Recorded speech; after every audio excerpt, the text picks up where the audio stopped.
Chapter 10. Autobot, initiate secret space. Kai relaxed into the E-arm chair while it started a visual manipulation program for the cyberbrain. The room gradually decayed into a dark void with stars slowly lighting up across the vast universe.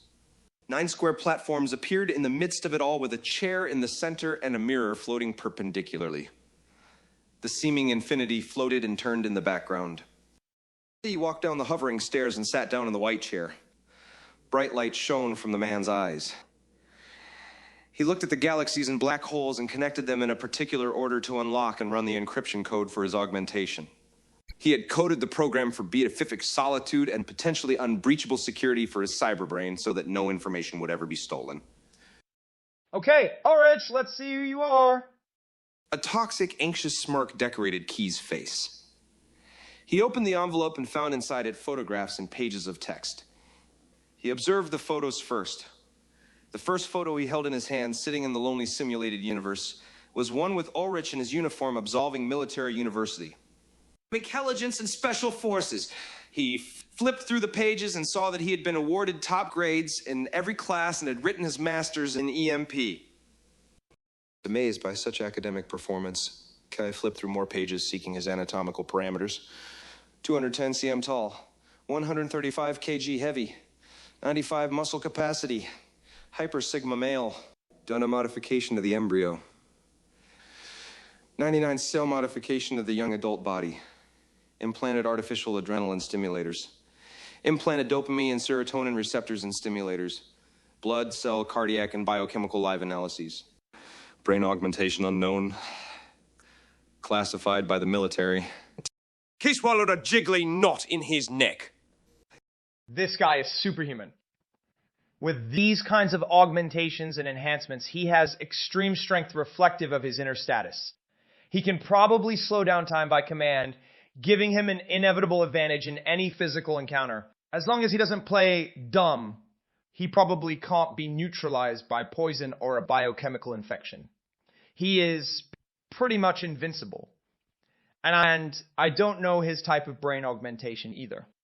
He was filled with envy and disbelief as he studied a human being clearly superior to the rest of his kind. He sat in the chair and observed his self-made artificial universe. He exhaled into it a deserted laugh. Overwhelmed by an emotional overload. Little angelic. Tears appeared in his eyes. Over 50,000 Yakuza were killed by his hand and foot. Only 12 of them were left alive, crippled for life. Policeman of the Month for 20 years in a row. The Law Award winner 8 years in a row. He became bored of Ulrich's perfect record and started looking at other photos that came with the envelope. In the middle of the bunch, he saw a beautiful girl, subject B1. C-section B1.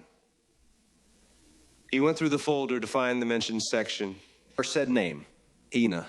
Surname unknown, height 172 cm, weeks 51 kg. Police Academy of Air and Spaceflight. Brain augmentation model AKO 0.6. 580 Yakuza members have been killed by her perfect score on the sniper rifle exam. Suspended from the Special Forces Air Unit after Operation Pegasus. 829, yeah. Ex-girlfriend of Ulrich. Autobot, stop the simulation? Kai got up from the armchair and walked to the window, looking at the light-polluted skyline above the trembling of his heart. He could feel a thought like a cancer growing in his head. Against the deep void of his inner peace, he tried to feel tiny bits of atoms forming within himself. He looked at the mirror within him to see if there would be a chance, a way to win. After a minute or two of tranquility, he sat back down in the armchair and observed the nightly scene from the wide window. Autobot, call up headquarters and arrange me, and Hokkaido passes to the west. Autobot, create, simulate, and play an audio-visual play created from the complete works of classic Japanese love stories and songs. Hey! Relaxed in the dark blue armchair, let the simulation load into and stimulate his visual and auditory brain cortexes through his cyberbrain plugins. In the midst of the audiovisual simulation, Key got bored and first started melting the characters and later the whole world into a gleaming sphere of light. He eventually stopped the simulation, did his hygiene routine in the bathroom, and relaxed in the bed. His 3 black dogs snored next to his feet. He looked at the dark ceiling and imagined a large crystal slowly rotating, the play of light and shadow taking turns and glimmering on the outlines of the object. He finally closed his eyes and fell asleep.